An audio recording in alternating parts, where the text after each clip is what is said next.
আমি গিয়েছিলাম বৃন্দাবনে, সেখানে বারসানা, গোবর্ধন, গোকুল, মথুরা সব জায়গায় ঘুরেছি। আগামী 30 দিন এই সব জায়গার 30টি মন্দিরের তথ্য এই চ্যানেলে তোমাদের সাথেই শেয়ার করতে চলেছি।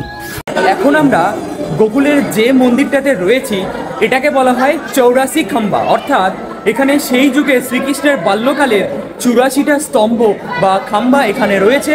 এবং এখানকার এই গোকুলের গ্রামবাসীরা কিন্তু বা এখানকার পুরোহিতরা এই মন্দিরটাকে কিন্তু সেই প্রাচীন শ্রীকৃষ্ণের বাল্যকালের মন্দির অর্থাৎ নন্দ বাবার বাড়ি বলা হয়।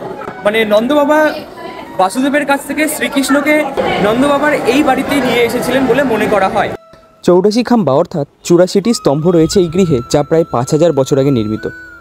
সেখানে ভগবানও প্রতিষ্ঠিত করা আছে।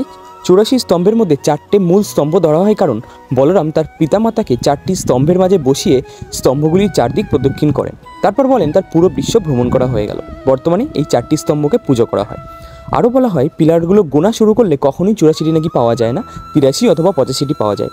আমার তো গোনা হয়ে ওঠেনি, তোমরা আসলে গুনে দেখো।